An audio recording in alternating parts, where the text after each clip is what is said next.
இந்த பதிவுல உங்களோட புத்திசாலித்தனத்தை அதிகரிக்கக்கூடிய 10 தினசரி பழக்க வழக்கங்களை பத்தி தான் பார்க்க போறோம். பிறக்கும் போது நம்ம எல்லாருக்குமே ஒரே அளவு புத்திசாலித்தனம் தான் இருக்கு. பட் நம்ம வளரக்கூடிய சூழல், நம்ம ஃபாலோ பண்ணக்கூடிய ஹேபிட்ஸ் இதெல்லாம் புத்திசாலித்தனத்தை கூட்டவும் குறைக்கவும் உதவியா இருக்கு. உதாரணத்துக்கு உங்களுக்கு செஸ் விளையாடவே தெரியாம இருந்தாலும் 1 மந்த் அதுக்கான பிராக்டிஸ் எடுத்துக்கிட்டீங்க அப்படின்னா கண்டிப்பா உங்களாலையும் நல்லாவே செஸ் விளையாட முடியும். புத்திசாலித்தனம் இங்க எல்லாருக்குள்ளயுமே இருக்கு. பட் அத பயிற்சியாலையும் முயற்சியாலையும் தான் வெளிக்கொண்டு வர முடியும். ஏன் மண்டையில களிமண் தான் இருக்குன்னு சொல்றாங்க, அதை மாத்தி என்னால அறிவை வளர்த்துக்க முடியுமா? இதுக்கு ஏதாவது ஈஸியான வழிகள் இருக்கா? என்னால புத்திசாலியா ஆக முடியுமா? இந்த கேள்விகளுக்கான பதிலை தெரிஞ்சுக்கணும்னா இந்த பதிவை முழுமையா கேளுங்க. உங்களை இன்னும் இன்டெலிஜென்ட் ஆக்கக்கூடிய 10 சிறந்த டெய்லி ஹேபிட்ஸ் பத்தி தான் இந்த வீடியோல பார்க்க போறோம். Number 1, get out of your comfort zone. உங்க கம்ஃபர்ட் ஜோன்ல இருந்து வெளியே வரணும். எப்பவுமே உங்களுக்குன்னு ஒரு சர்க்கிளை போட்டுக்கிட்டு அதுக்குள்ளதான் நான் இருப்பேன் அப்படின்னு இருக்க வேண்டாம். உங்களுக்குன்னு நீங்க போட்டுக்கிற அந்த வட்டத்துல இருந்து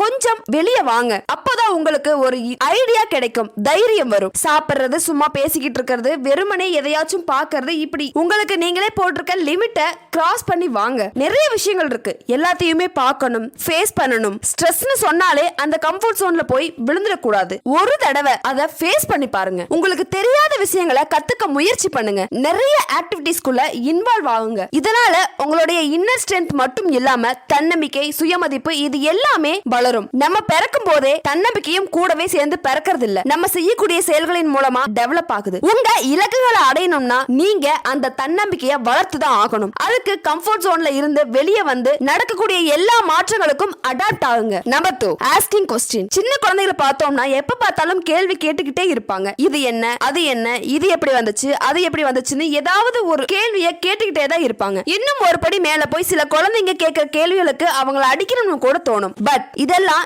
எதனாலன்னு என்னைக்காவது யோசிச்சு பார்த்திருக்கீங்களா? காரணம், குழந்தைங்களோட பிரெயின் வேகமா வளரும் போது அதுக்கு நிறைய தகவல்கள் தேவைப்படும். இதனாலதான் குழந்தைங்க நிறைய கேள்விகள் கேட்டுக்கிட்டே இருக்காங்க. பேசிக்காவே குழந்தைங்க எந்த ஒரு விஷயத்தையுமே ஈஸியா கத்துப்பாங்க. காரணம், அவங்களுடைய நியூரான்ஸ் ரொம்பவே ஆக்டிவா இருக்கும். இதுவே நம்ம பெரியவங்க ஆனதுக்கு அப்புறம் கேள்வி கேட்கறதையே மறந்து போயிடுறோம். இவனோட ப்ராஜெக்ட்ல எனக்கு நிறையவே டவுட் இருக்கு, கேட்கலாமா வேண்டாமா, கேட்டா ஏதாவது திட்டிடுவானோ, இப்படி யோசிச்சுக்கிட்டு எதையுமே தெரிஞ்சுக்காம இருக்கிறது. இன்னுமே டைம் பாஸ் பண்ணணும்ன்றதுக்காக ஹே கூகுள் என்ன பண்ற, எனக்கு ஒரு ஹாய் சொல்லு, இப்படி வெறுமனே ஆர்டிபிஷியல் இன்டெலிஜென்ட் கிட்ட பேசி விளையாடிக்கிட்டு இருப்போம். இதுவே நீங்க பயனுள்ள கேள்விகளை கேட்கும் போது உங்களுக்கு சிறந்த பதில்கள் கிடைக்கும். நீங்க நிறைய தெரிஞ்சுக்க முடியும். அம்மா இது என்ன, மச்சா இது எப்படிடா வந்துச்சு, இதோட அர்த்தம் என்ன, இப்படி உங்களை சுத்தி இருக்கவங்க கிட்டதா கேள்வி கேட்கணும்ன்ற அவசியம் இல்ல. இதையும் தாண்டி நீங்க உங்களுக்குள்ளேயே கேள்விகளை கேட்க ஸ்டார்ட் பண்ணுங்க. சும்மா வெறுமனே லேசியா டைமை வேஸ்ட் பண்ணும்போது உங்களுடைய கேள்விகளுக்கான பதில்களை தேட ஸ்டார்ட் பண்ணுங்க. இந்த மாடர்ன் உலகத்துல எல்லாமே அட்வான்ஸ்டா தான் இருக்கு. அது எல்லாத்தையுமே நம்ம வெறுமனே பொழுதுபோக்குக்காக மட்டும் பயன்படுத்தாம நம்மளுடைய அறிவை வளர்த்துக்கிறதுக்காக பயன்படுத்தும் போது உங்களுடைய கேள்விகளுக்கு மிகச் சிறந்த பதில்கள் கிடைக்கும். நம்ம சின்ன வயசுல நிலா ஏன் மேல இருக்கு, செடி எப்படி வளருது, நாய் ஏன் குறைக்குது, பூனை ஏன் கத்துது, இப்படி சின்ன சின்ன கேள்விகளை கேட்டு நம்ம அறிவை கொஞ்சம் கொஞ்சமா வளர்த்துக்கிட்ட நம்ம வளர்ந்ததுக்கு அப்புறம் நம்மளோட வாழ்க்கையில ரொம்பவே பிஸி ஆயிடுறோம். கேள்வி கேட்கறதையே மறந்து போயிடுறோம். இதனால மூளைக்கு தேவையான உற்சாகமும் கிடைக்கிறது இல்ல. உங்களால எந்த அளவுக்கு முடியுமோ அந்த அளவுக்கு கேள்விகளை கேளுங்க. கேட்கறதுக்கு தயக்கமாவும் பயமாவும் இருக்கு அப்படின்னு ஃபீல் பண்ணீங்கன்னா அந்த கேள்விகளை உங்களுக்குள்ள கேளுங்க. உங்களுக்கு நேரம் கிடைக்கும் போதெல்லாம் அந்த கேள்விகளுக்கு பதில தேடி பாருங்க. நம்பர் 3, ரீட் மோர் புக்ஸ். நம்ம எல்லாருமே ஸ்கூல் காலேஜ்னு படிச்சு முடிச்சதுக்கு அப்புறமா அடுத்த வேலையை பத்தியும் பிசினஸ் பத்தியும் மட்டும் தான் நினைக்கிறோமே தவிர அதுக்கப்புறமா படிக்கிறதையே மறந்து போயிடுறோம். இதனாலதான் நம்மளோட மூளை மங்க ஆரம்பிச்சிடுது. எதையுமே எளிமையா புரிஞ்சுக்க முடியாம ரொம்பவும் தத்தியா ஆயிடுது. மறதியும் சீக்கிரமாவே வர்றதுக்கு இதுவும் ஒரு முக்கிய காரணம் அப்படின்னே சொல்லலாம். தினமும் ஏதாவது ஒரு விஷயத்தை தெரிஞ்சுக்க முயற்சி பண்ணுங்க. அட்லீஸ்ட் ஒரு பக்கமாவது படிக்கிறதுக்கு ட்ரை பண்ணுங்க. நீங்க புத்தகத்தை வச்சுதான் படிக்கணும்ன்ற அவசியம் இல்ல. ஆடியோ புக்ஸ் நிறையவே இருக்கு, அதுக்குன்னு நிறைய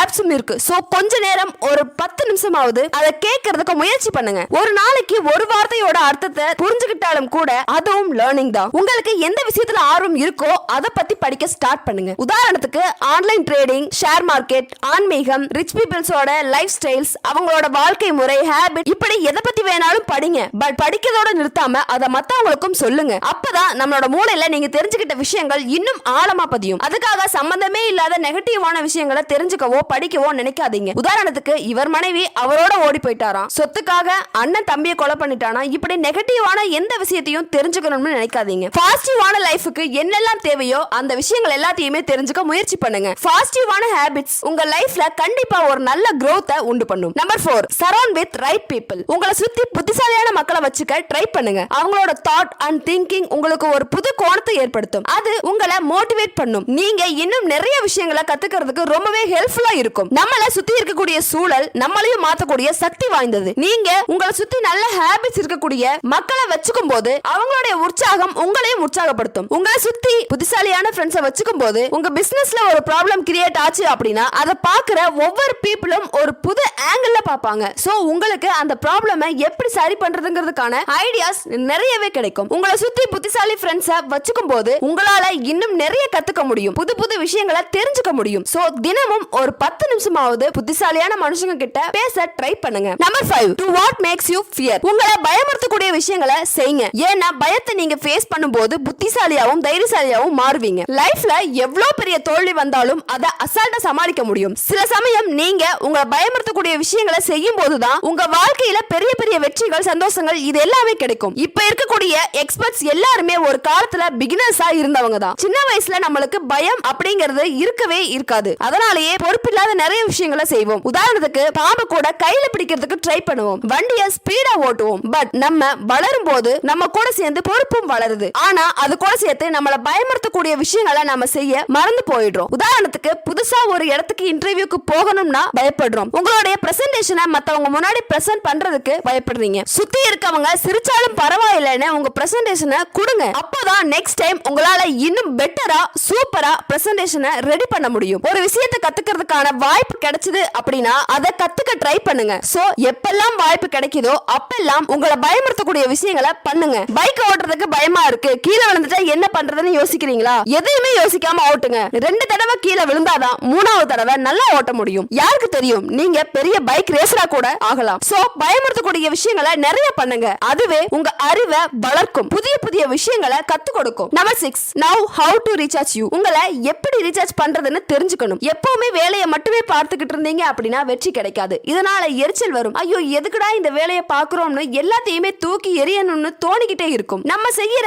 எல்லா வேலைகள்லயுமே இந்த மூளை இன்வால்வ் ஆகி இருக்கும் போது அதுக்கு நம்ம ஸ்பெஷலான கவனிப்பு கொடுத்து தானே ஆகணும். சோ சரியான வேலை செஞ்சு உங்களை நீங்களே பூஸ்ட் அப் பண்ணிக்கோங்க. கடைசியா வளர்ச்சிக்கான முக்கியமான எலிமெண்டே ஓய்வு தான். நீங்க எந்த விஷயத்தை கத்துக்கிட்டாலும் அதை ப்ராசஸ் பண்ண மூளைக்கு ஓய்வு தேவைப்படும். இதுக்கு நீங்க தினமும் தூங்க போறதுக்கு முன்னாடியும் தூங்கி எழுந்த உடனேயும் ஒரு 10 நிமிஷம் தியானம் பண்ணுங்க. இப்படி செய்யும் போது நமக்கு ஒரு பூஸ்ட் அப் கிடைக்கும். சோர்ந்திருந்த நம்ம பேட்டரிய சார்ஜ் பண்ண மாதிரி இருக்கும். எந்த விஷயம் உங்களுக்கு சந்தோஷத்தை கொடுக்குதோ அந்த விஷயத்தை 10ல இருந்து 30 நிமிஷம் தினமும் செய்யுங்க. இதனால டோபமைன் அதிகமா ரிலீஸ் ஆகி நீங்க ஜாலியா சந்தோஷமா இருப்பீங்க. சுய பராமரிப்புல ஈடுபடுங்க. இந்த ஹேபிட் தான் டிசிப்ளினை அதிகமா வளர்க்கும். Number 7, make time for you. உங்களுக்குன்னு தனிமை நேரம் ஒதுக்கணும். எல்லாருக்குமே ஒரு நாளைக்கு குறைஞ்சது 1 மணி நேரமாவது தனிமையான நேரம் வேணும். அதுதான் நம்மளை இன்னும் வலுவாக்கும், நிறைய விஷயங்களை செய்ய வைக்கும். மைண்ட்ல இருக்கக்கூடிய நெகட்டிவான தாட்ஸை ரிமூவ் பண்ணும். உங்களுக்கான அந்த நேரத்துல வேற எந்த வெளி விஷயங்களும் வந்து தொல்லை பண்ணவே கூடாது. நீங்க மட்டும் தான் அந்த நேரத்துல இருக்கணும். உங்களுக்கான நேரம் அது. உங்களுக்கு பிடிச்ச விஷயங்களை பண்ணணும். அன்னைக்கு என்னெல்லாம் பண்ணணும், என்னெல்லாம் மாத்திக்கணும், அடுத்து என்ன பண்ணணும், இப்படி நிறைய விஷயங்களை சிந்திக்கணும். மூளைக்கும் தான் கத்துக்கிட்ட விஷயங்களை ஆர்கனைஸ் பண்றதுக்கு டைம் தேவைப்படும். அந்த நேரத்தை தினமும் 1 மணி நேரமாச்சும் சைலண்டா இருந்து அதுக்கு கொடுங்க. இதனால மன அழுத்தமே இல்லாத வாழ்க்கையை வாழ முடியும். இந்த பரபரப்பான உலகத்துல நம்மளால நமக்குன்னு ஏதாச்சும் செஞ்சுக்க கூடியது ரொம்பவே கடினம். அதனாலதான் அட்லீஸ்ட் ஒரு அமைதியான நேரத்தையாவது உங்களுக்குன்னு கொடுங்கன்னு சொல்றேன். அதுவும் அதிகாலை நேரத்துல யாருமே நம்மள அதிகமா தொல்லை பண்ண மாட்டாங்க. அந்த நேரத்துல உங்களால சைலண்டான டைமை நீங்க எடுத்துக்க முடியும். சுய வளர்ச்சி, சுய புரிதல் இது எல்லாமே ஏற்படும். நான் சரியான பாதையில போயிட்டு இருக்கேனா, நான் எதையாவது மாத்திக்கணுமா, எது நல்ல முறையில நடந்திருக்கு, எதை இம்ப்ரூவ் செய்யணும், எனக்கு எது ரொம்ப பிடிச்சிருக்கு, அடுத்து நான் என்ன பண்ணணும், இப்படி உங்களுக்குள்ளேயே நீங்க இந்த கேள்விகளை கேட்டுக்கோங்க. எல்லா சிந்தனைகளையும் முடிச்சிட்டு கண்களை மூடி அமைதியா கொஞ்ச நேரம் சிந்திக்காம இருங்க. இதுவே உங்களை நாளுக்கு நாள் மன தைரியம் உள்ளவரா மாத்திடும். Number 8, eat healthy. பிரைனையும் பாடியும் ஹெல்த்தா வச்சுக்க கூடிய உணவுகளை சாப்பிடுங்க. ஒரு சில நேரத்துல நம்மளோட பிரைன் ரொம்பவே சோர்ந்து போயிடும். அதுக்கான முக்கியமான காரணம் நம்ம எடுத்துக்கக்கூடிய உணவுகள் தான். தினமும் நம்ம சாப்பிடக்கூடிய உணவுல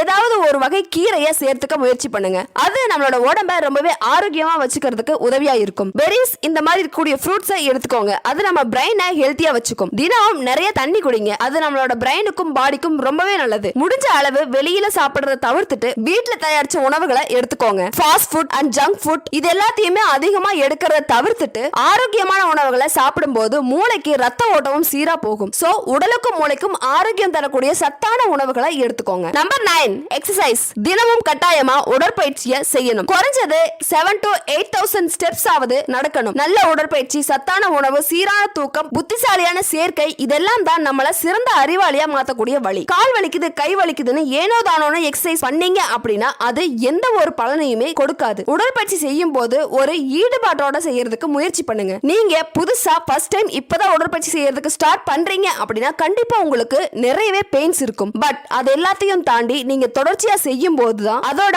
பலன் உங்களுக்கு கிடைக்கும். உடற்பயிற்சி செய்யறதால உங்களுடைய உடல் மட்டும் இல்லாம மூளையும் ரொம்பவே ஆக்டிவா இருக்கும். எக்ஸசைஸ் உங்களோட சிந்திக்கும் திறனை மேம்படுத்தும், ஞாபக சக்தியை தூண்டும். சோ தயவு செஞ்சு தினமும் ஒரு 15 நிமிஷமாவது முழு கவனத்தோடவும் ஈடுபாட்டோடவும் உடற்பயிற்சி செய்யறதுக்கு ட்ரை பண்ணுங்க. Number 10 meditation. தியானம் பண்ணுங்க. மூச்சு நல்லா உள்வாங்கி வெளியே விடுங்க. இதனால உடலுக்குள்ள நல்ல காற்று போகிறதோட மட்டும் இல்லாம மூளைக்கும் நல்ல தெளிவு கிடைக்கும். உங்க மூளையோட திறனை அதிகரிக்கவும் உங்களோட உணர்வுகளை கட்டுப்படுத்தவும் இந்த தியானம் தான் சிறந்த வழி. நீங்க ரொம்பவே பிஸியா இருக்கீங்க, கன்ஃபியூஸ்டா இருக்கீங்க, நிறைய வேலைகள் இருக்கு அப்படின்னா கொஞ்ச நேரம் தியானம் பண்ணுங்க. உங்களுக்கு ஒரு நல்ல தெளிவு கிடைக்கும். இதனால உங்களுடைய மன அழுத்தம், பதட்டம் எல்லாத்தையுமே மேனேஜ் பண்றதுக்கான சுறுசுறுப்பும் மன அமைதியும் கிடைக்கும். உங்க மூளை புது புது திறன்களை வளர்த்துக்கிறதுக்காக தன்னோட கவனத்தை செலுத்துறதுக்கு முயற்சி பண்ணும். எல்லா வெற்றியாளர்களுடைய வாழ்க்கை முறையை புரட்டி பார்த்தோம்னா கண்டிப்பா தியானம் அப்படிங்கிறது ஒரு பகுதியா இருக்கும். தினமும் குறைஞ்சது 30 நிமிடமாவது தியானம் பண்ணி பாருங்க. மூச்சு பயிற்சி செஞ்சா மன தெளிவு கிடைக்கும். இந்த 10 விஷயங்களையும் நீங்க தினமும் ஃபாலோ பண்ணிக்கிட்டே வந்தீங்க அப்படின்னா உங்களோட அறிவும் நாளுக்கு நாள் வளர்ந்துகிட்டே போகும். நீங்களும் புத்திசாலி அப்படிங்கிற பாராட்டையும் பட்டத்தையும் ஈஸியா வாங்கிட முடியும். இந்த வீடியோ பிடிச்சிருந்தா வீடியோவை லைக் பண்ணுங்க, ஷேர் பண்ணுங்க, மறக்காம சேனலை சப்ஸ்கிரைப் பண்ணுங்க. இந்த வீடியோ உங்களுக்கு யூஸ்ஃபுல்லா இருந்துச்சா இல்லையான்றத தயவு செஞ்சு எனக்கு கமெண்ட் பாக்ஸ்ல சொல்லுங்க. அண்ட் தேங்க்யூ ஃபார் வாட்சிங்.